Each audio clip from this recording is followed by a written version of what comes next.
Hi everyone.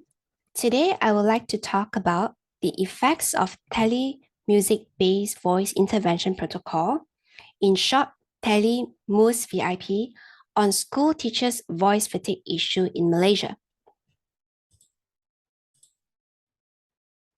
Let us talk a little bit about teachers' speaking voice. In the teaching profession, there is a high risk of developing vocal discomfort compared to the general population. Most common complaint reported by teachers is vocal fatigue. How did it happen? It's due to the long hours of teaching, and teachers speak over background noise and they speak in environment with poor acoustic. If such symptoms occurs continuously and they are left untreated, it may evolve into voice disorder that will affect teachers' social, physical, and mental health. There is a connection between singing and speaking. The act of singing shares the same physiological mechanism as speaking. Both produce sound by stimulating musculature associated with respiration, phonation, and articulation. In the past 20 years, singing has received increased interest in speech therapy. It is explored to be used with patients who have speech motor abnormalities to strengthen their voice-related musculature. These sessions are usually done face-to-face. However, there are sessions who are done virtually as well. We call it telepractice.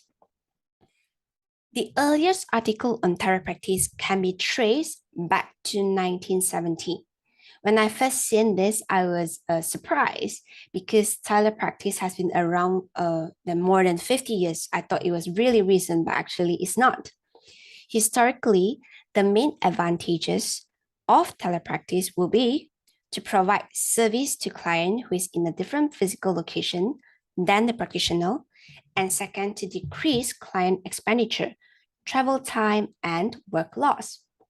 In this pandemic, the main advantages of telepractice will be to prevent the risk of viral spread on exposure through travel and to reduce face-to-face contact to promote physical distance. There are two statements of problems in this research. The first one, although it has been observed and shown that singing can improve the functional use of voice, but there are limited evidence show the effect of singing as an intervention on improving teachers' vocal fatigue issue.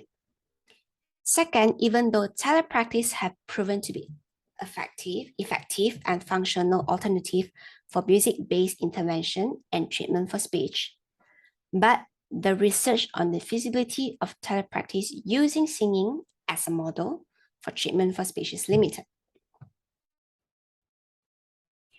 Significance of study of this research. Significance of research is as such. The finding of this study proposed that singing can be incorporated by speech pathologists in their routine used for teachers' voice care program. The accomplishments of MUSVIP intervention can be regarded as the additional intervention for teachers' voice care program in future. Responding to the COVID-19 situation, it is timely and also necessary to explore the application of telepractice to keep sessions going. The two research objectives are, the first one, the main one, is to evaluate the effect of MUSVIP on school teachers' voice fatigue issue. The sub-objective was to identify teachers' perspective towards telepractice as a singing model. Here are my research questions. Do measurements change significantly pre, co, and post-intervention for voice fatigue related to voice avoidance or voice use?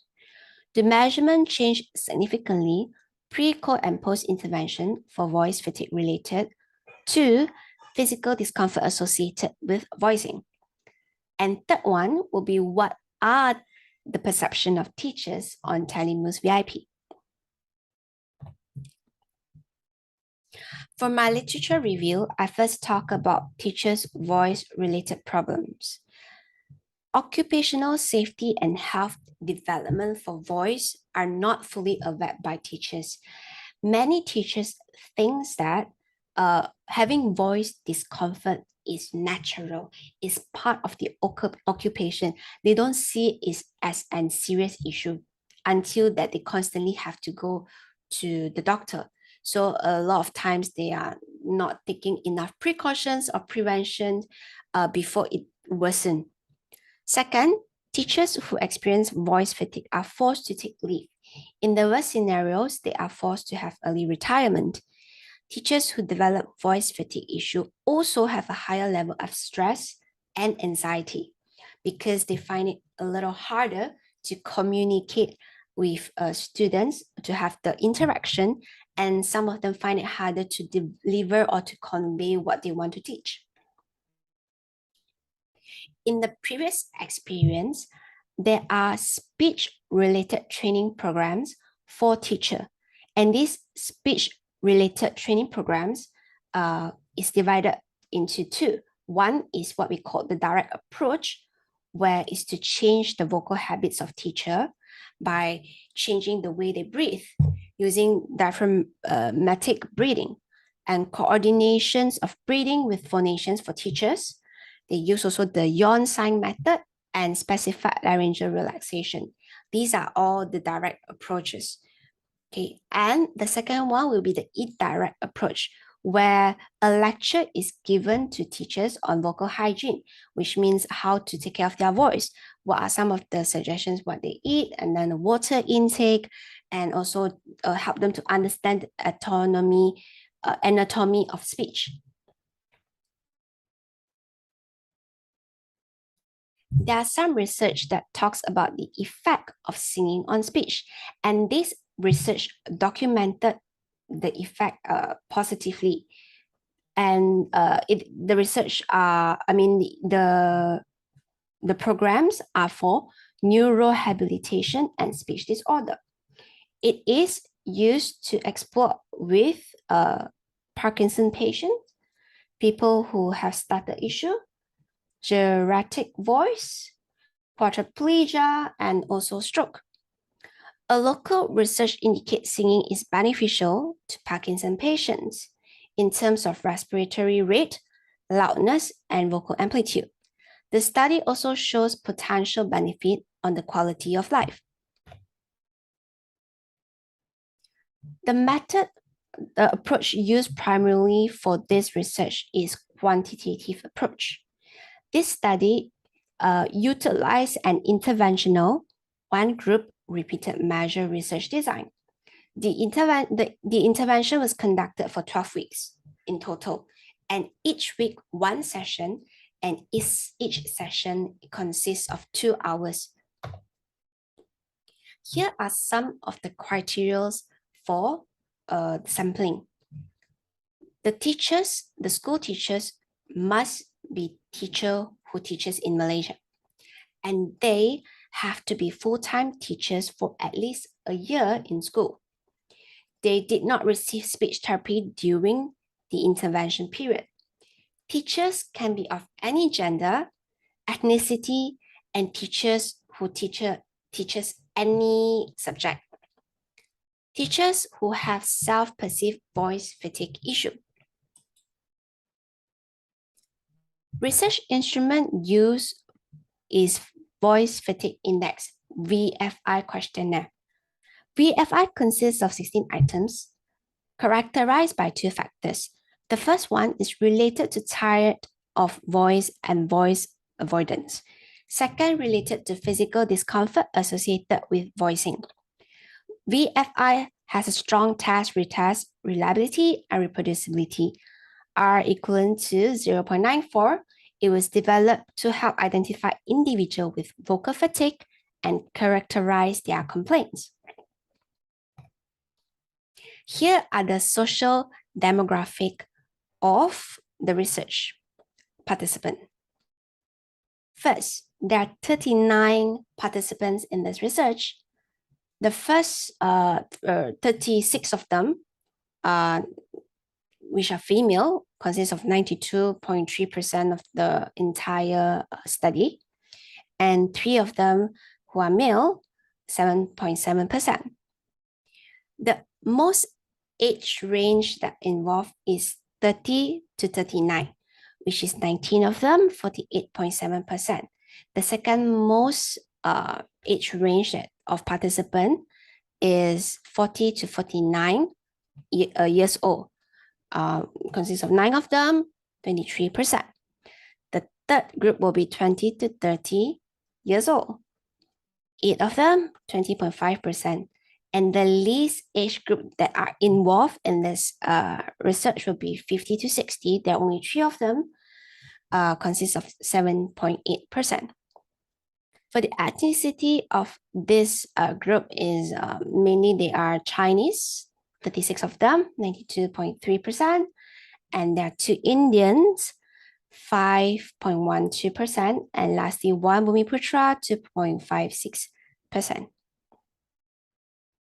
As mentioned earlier, there are 2 factors related to VFI. The first one is in relation to voice avoidance or voice use. In this factor, there are a total of 10 items. The first one is I don't feel like talking after a period of voice use.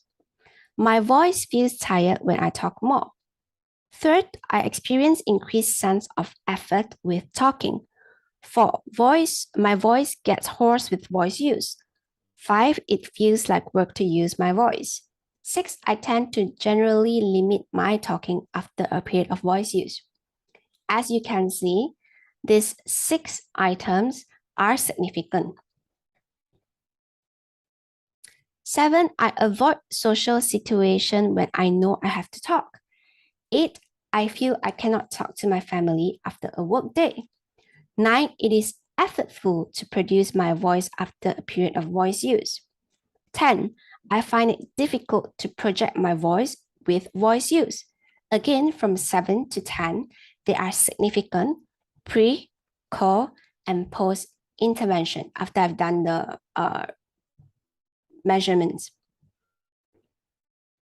So for mean score of voice fatigue and avoidance of voice use, you can see that it started off with 2.20828 and goes to 1.7552 and lastly went to 0.9814. There is a decline. So avoidance of voice use get lesser before